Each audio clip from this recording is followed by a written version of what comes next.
History has hinge moments when everything changes, and 1919 was precisely such a moment, though not for the reasons most suppose.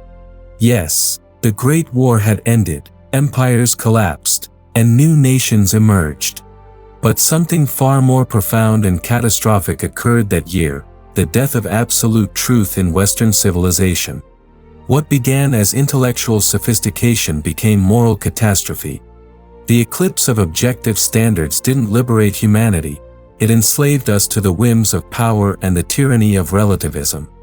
This disaster shapes every crisis we face today, from the collapse of educational standards to the weaponization of science for political ends. Understanding 1919's true significance isn't merely academic exercise, it's essential for diagnosing our current civilizational illness and discovering the path back to sanity. Chapter 1: The Fatal Year, When Certainty Died in the Ashes of War. The year 1919 witnessed more than political upheaval, it marked the moment Western civilization lost its moral compass.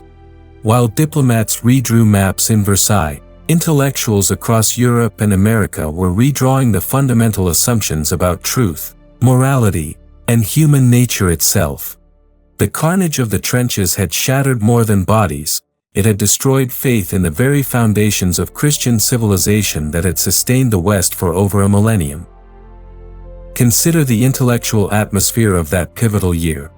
Albert Einstein's theory of relativity, misunderstood and misapplied far beyond physics, became a metaphor for rejecting absolute moral standards. If time and space were relative, progressive thinkers reasoned, why not truth and morality? This crude philosophical leap from scientific discovery to moral nihilism revealed the intellectual bankruptcy already festering in Western universities.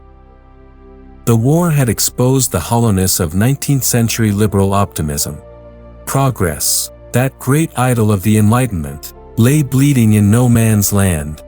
If Christian nations could slaughter each other with such mechanized efficiency, what value remained in traditional moral teachings? Rather than recognizing that departure from Christian principles had caused the catastrophe, intellectuals concluded that the principles themselves were bankrupt. The Russian Revolution's success particularly intoxicated Western intellectuals. Here was proof that human nature could be remade, that societies could be reconstructed from scratch according to rational planning. The Bolshevik systematic destruction of traditional institutions, family, church, private property, seemed to validate the progressive belief that custom and tradition were merely obstacles to human liberation. Universities became laboratories for this new relativism. Professors who had once taught moral philosophy as objective truth now presented ethics as cultural preference. Literature departments abandoned the study of eternal themes in favor of social criticism. History itself was reconceptualized not as the record of human struggle between good and evil, but as the story of class conflict and power dynamics. The consequences proved immediately catastrophic. When truth becomes relative, power becomes absolute. Without objective standards to judge competing claims, only force remains to settle disputes. The totalitarian movements that would soon devastate Europe were not reactions against relativism, they were its logical children. Both fascism and communism explicitly rejected objective moral standards in favor of historical necessity or racial destiny. Chapter 2: The Intellectual Betrayal, How Smart People Became Dangerous Fools. The tragedy of 1919 wasn't that ordinary people lost faith, it was that intellectuals, the very custodians of civilization's wisdom, deliberately abandoned their posts. The betrayal was particularly acute among those who should have known better: university professors, literary critics, and scientific authorities who possessed the knowledge to understand what they were destroying. Take the case of John Maynard Keynes, brilliant economist and member of the Bloomsbury Group. His economic theories, whatever their technical merits, emerged from a broader philosophical rejection of traditional moral constraints. Keynes explicitly dismissed the virtue of thrift as outdated superstition, arguing that consumption and debt were preferable to saving and investment. This wasn't merely economic theory, it was moral revolution disguised as technical expertise. The Bloomsbury intellectuals exemplified this pattern perfectly. While claiming to champion human dignity and artistic achievement, they lived lives of remarkable self-indulgence and moral chaos. Virginia Woolf, Lytton Strachey, and their circle preached liberation from Victorian moral constraints while demonstrating the psychological wreckage such liberation produced. Their influence extended far beyond literary salons, shaping educational curricula and cultural attitudes across the English-speaking world. Perhaps most damaging was the corruption of academic history. Historians began rewriting the past to support present political agendas rather than seeking objective truth about human experience. The Great War was reconceptualized not as a failure of moral leadership and diplomatic wisdom, but as an inevitable result of capitalist competition or nationalist passion. This interpretation conveniently absolved intellectual elites of responsibility while providing justification for radical social reconstruction. The scientific community proved equally susceptible to ideological corruption. Researchers who should have maintained rigorous standards of evidence began subordinating scientific inquiry to political goals. Eugenics gained respectability not through careful observation but through wishful thinking about human improvement. Environmental theories about racial differences replaced careful anthropological study with ideological assumptions about human equality. Religious leaders, facing declining attendance and intellectual ridicule, began accommodating relativist thinking rather than defending traditional Christian teaching. Mainline Protestant denominations embraced social gospel theology that reduced Christianity to progressive politics. Rather than addressing modernity's spiritual crisis with eternal truths, church leaders offered trendy social criticism indistinguishable from secular progressivism. The most insidious aspect of this intellectual betrayal was its claim to compassion and enlightenment. Rejecting objective moral standards was presented as liberation from oppression. Abandoning traditional institutions was characterized as progress toward justice. The intellectuals convinced themselves they were serving humanity while systematically destroying the foundations that made civilized life possible. This wasn't mere academic error, it was civilizational sabotage by those entrusted with preserving and transmitting cultural wisdom to future generations. Chapter 3, Christianity Under Siege: How Faith Built the West and Why Its Loss Matters. The assault on absolute truth in 1919 struck at Christianity's heart, for the Christian faith had provided the moral and intellectual foundations upon which Western civilization rested. Understanding this connection isn't mere religious sentiment, it's historical fact. The achievements we associate with Western culture, individual dignity, scientific inquiry, charitable institutions, democratic governance, emerged from specifically Christian soil. Consider the revolutionary Christian concept of universal human dignity. Unlike pagan societies that accepted slavery and human sacrifice as natural, Christianity insisted that every person bore God's image regardless of social status, race, or nationality. This radical idea slowly transformed legal systems, economic practices, and political institutions across Europe. The gradual abolition of slavery, the development of hospital systems, and the emergence of representative government all reflected Christian anthropology working itself out in history. Scientific revolution itself sprang from Christian assumptions about natural law and divine order. Medieval Christian scholars, believing that God had created an orderly universe governed by rational principles, developed methodologies for investigating natural phenomena that became modern scientific method. The greatest scientific pioneers, Copernicus, Galileo, Newton, Kepler, were motivated by desire to understand God's creation more fully. The university system that produced Western intellectual achievement emerged from Christian monasteries and cathedral schools. The preservation of classical learning through the Dark Ages, the development of systematic theology, and the cultivation of scholarly inquiry all reflected Christianity's confidence that truth was both discoverable and worth pursuing. When faith in objective truth collapsed in 1919, these institutions lost their animating purpose. Christian moral teaching provided the ethical framework that made modern democracy possible. The concepts of individual conscience, limited government, and rule of law all presupposed the Christian understanding of human nature as both fallen and redeemed. Citizens could be trusted with self-government precisely because they were accountable to divine authority higher than earthly rulers. The attack on Christianity after 1919 wasn't merely religious persecution, it was civilizational suicide. Progressive intellectuals, recognizing that Christian faith supported traditional moral standards they wished to overthrow, systematically undermined religious authority through ridicule, legal restriction, and cultural marginalization. They succeeded beyond their wildest expectations, creating the spiritual vacuum that totalitarian movements rushed to fill. The result wasn't human liberation but unprecedented barbarism. Societies that abandoned Christian moral constraints didn't become more humane, they became killing fields. The 20th century's genocides, forced famines, and systematic persecution occurred precisely in those nations that most thoroughly rejected Christian civilization.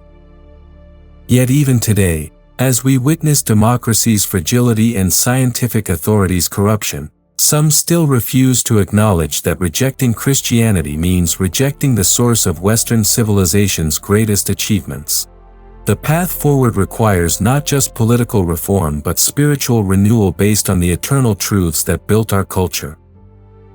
Chapter 4: The Power Worshippers, When Intellectuals Bow to Tyranny. Nothing revealed the bankruptcy of post-1919 relativism more dramatically than intellectuals' shameful attraction to totalitarian power. Having rejected objective moral standards, leading thinkers found themselves psychologically defenseless against the seductive appeal of radical movements that promised to remake humanity through force. The pattern repeated across the political spectrum with depressing consistency. George Bernard Shaw, celebrated playwright and social critic, became an enthusiastic apologist for Stalin's Soviet Union even as millions died in forced collectivization and political purges. Shaw visited the USSR in 1931 during the Ukraine famine and returned praising Soviet achievements while denying the starvation that was killing peasants by the million. His intellectual sophistication, rather than protecting him from propaganda, actually made him more susceptible to ideological manipulation. The Fabian Society, Britain's most influential progressive organization, consistently supported authoritarian solutions to social problems. H.G. Wells fantasized about a world government ruled by scientific experts who would eliminate inferior populations through rational planning. These weren't momentary lapses of judgment, they were logical extensions of progressive thinking that had abandoned moral constraints on political power. Even more disturbing was the intellectual left's romance with fascism before Hitler's rise made such sympathies politically inconvenient. Mussolini's Italy attracted admiration from progressive economists who praised corporate statism as an alternative to both capitalism and socialism. The appeal wasn't aesthetic, it was philosophical. Fascism promised to achieve through force what democracy had failed to accomplish through persuasion. The pattern extended beyond politics to academic disciplines. Anthropologists abandoned objective study of human cultures in favor of political advocacy that denied meaningful differences between civilized and primitive societies. Psychologists embraced behaviorist theories that treated human beings as infinitely malleable material for social engineering. Economists developed mathematical models that ignored moral constraints on market behavior. Perhaps most revealing was intellectuals' treatment of ordinary people who maintained traditional beliefs. Religious faith, patriotic sentiment, and family loyalty were dismissed as backward superstitions that educated elites had outgrown. The very people who preserved civilizational values through their simple adherence to tested wisdom were ridiculed as obstacles to progress. This contempt for common sense and traditional morality left intellectuals peculiarly vulnerable to radical ideologies that promised to transcend conventional limitations. Having convinced themselves that moral standards were merely cultural prejudices, they had no reliable criteria for evaluating competing political movements except their claims to represent historical necessity or scientific truth. The worship of power that characterized intellectual life after 1919 wasn't accidental, it was inevitable once objective moral standards were abandoned. When truth becomes relative, force becomes the only arbitrator of competing claims. The intellectuals who thought they were liberating humanity from moral constraints actually delivered it to the mercy of whoever could most effectively deploy violence in service of ideology. Chapter 5: Historical Patterns: Why Past Wisdom Still Matters. History's most valuable gift is pattern recognition, the ability to identify recurring themes in human experience that transcend particular times and places. The disaster of 1919 wasn't unique, it represented a familiar cycle in which civilizations abandoned the moral foundations that created their prosperity and stability. Understanding this pattern offers both warning and hope for our current predicament. Ancient Athens provides the clearest parallel to our situation. At the height of its cultural achievement, Athenian intellectuals began questioning traditional religious beliefs and moral customs that had sustained their remarkable civilization. The sophists taught that truth was relative and that clever argumentation could make any position seem reasonable. This intellectual sophistication initially appeared liberating, freeing Athenians from what seemed like outdated superstitions. The results proved catastrophic.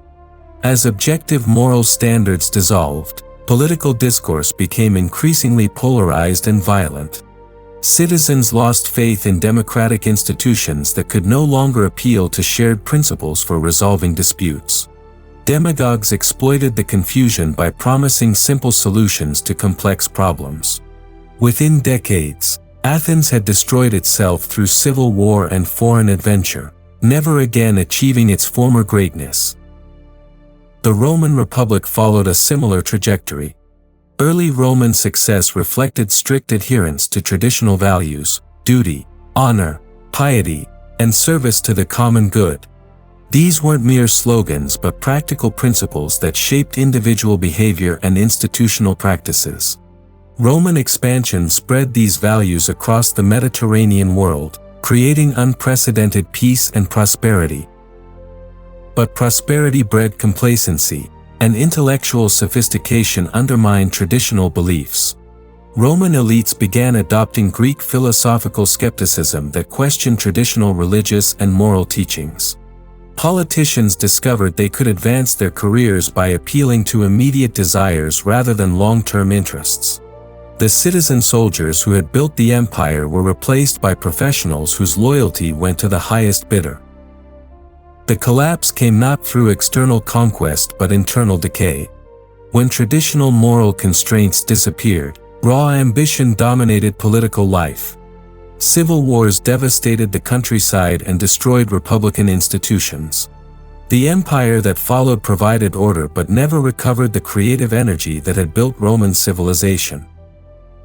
Medieval Christendom offers a different model, a civilization that recognized its dependence on transcendent truth and built institutions designed to preserve and transmit that wisdom across generations. The monastery system, university network, and guild structure all reflected understanding that human flourishing required more than material prosperity or political freedom. This recognition of transcendent authority enabled medieval civilization to survive barbarian invasions, economic disruption, and political fragmentation that would have destroyed purely secular societies. When Renaissance confidence eventually undermined medieval faith, the accumulated institutional wisdom provided sufficient momentum to sustain Western achievement for several more centuries.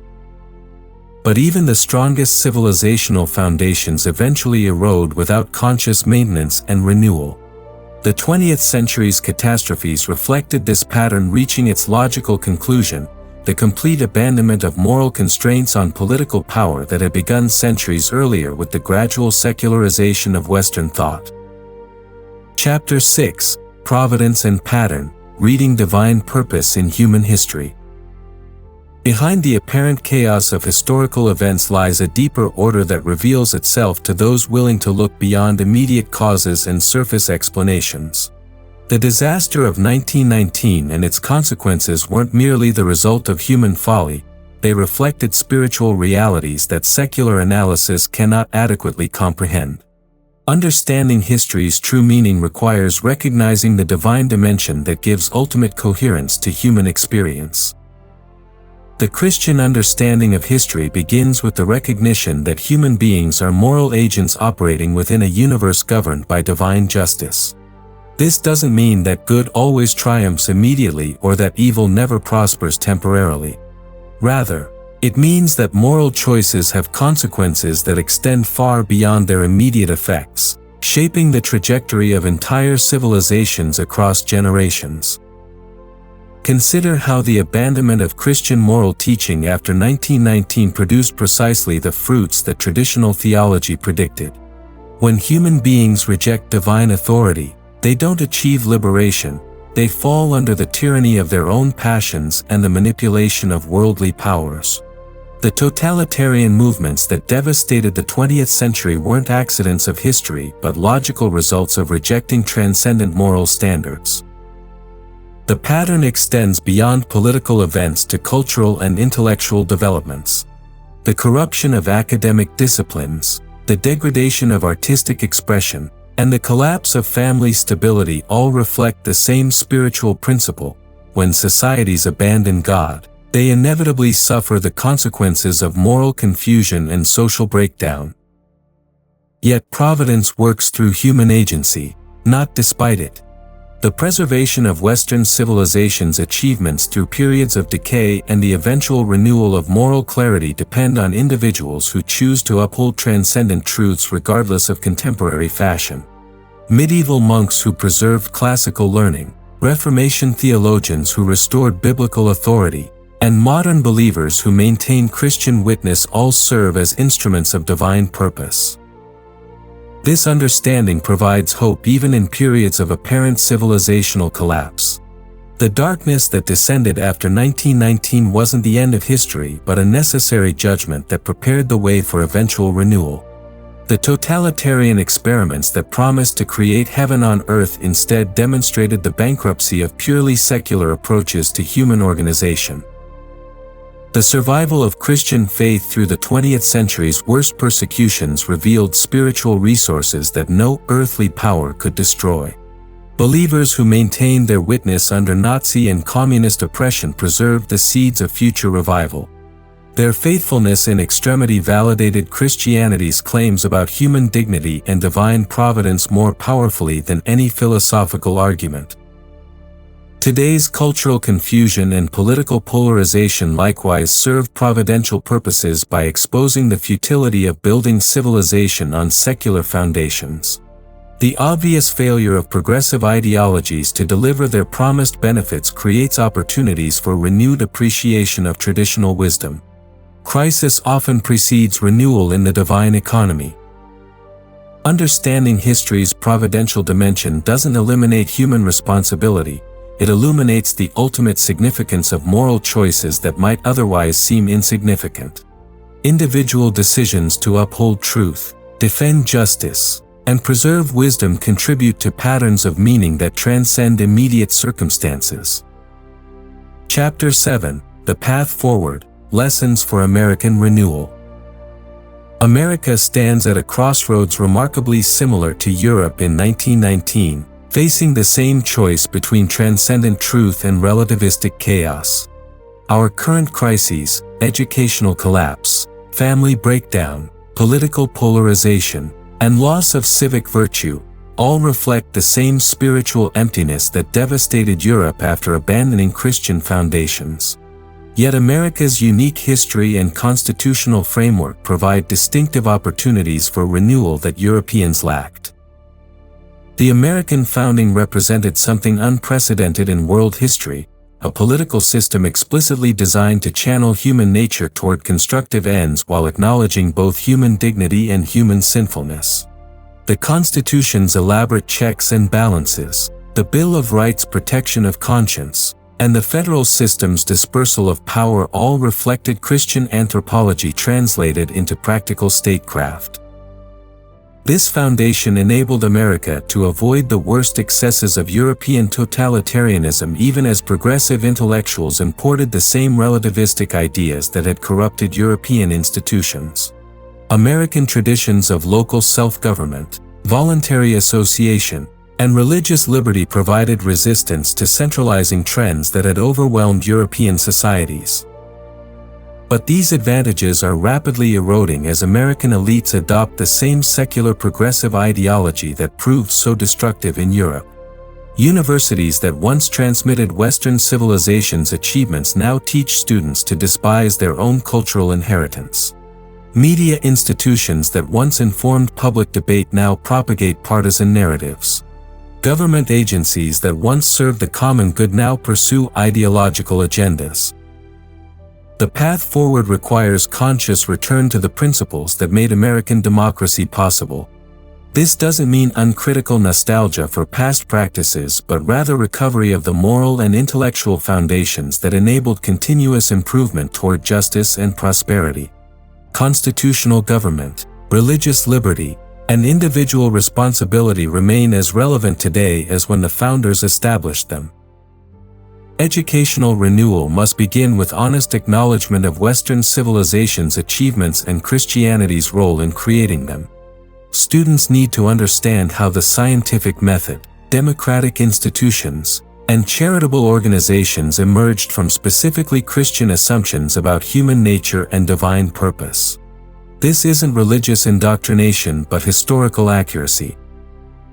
Cultural renewal requires recovering the understanding that art, literature, and entertainment should elevate human aspirations rather than pandering to base instincts.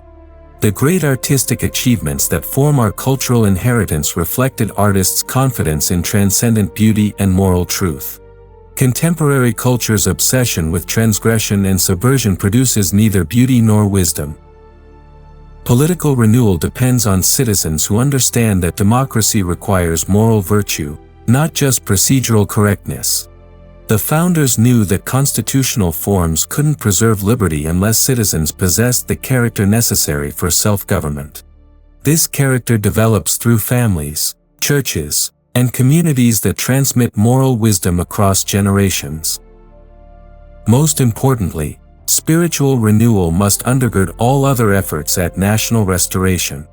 America's unique role in world history reflects divine providence working through human institutions committed to transcendent truth. Recovering this understanding doesn't require theocracy but rather recognition that political liberty and moral responsibility are inseparably connected. The lessons of 1919 remain relevant precisely because human nature hasn't changed. Societies that abandon transcendent truth inevitably fall into moral confusion and political tyranny. But renewal remains possible for those willing to learn from both success and failure in humanity's long struggle toward civilization. Conclusion. The catastrophe that began in 1919 when Western civilization abandoned absolute truth continues to shape our world today.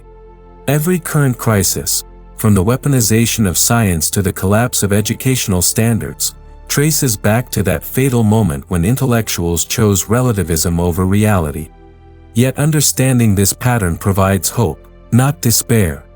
Civilizations can recover from spiritual collapse when enough individuals choose to uphold transcendent truths regardless of contemporary fashion. America's founding principles, rooted in Christian understanding of human nature, offer a proven path forward. The question isn't whether renewal is possible, history demonstrates it is. The question is whether we possess the moral courage to choose truth over comfort, principle over popularity, and eternal wisdom over temporal fashion. Character still matters more than circumstances in shaping history's course. The future depends on individuals willing to bear witness to unchanging truths in changing times.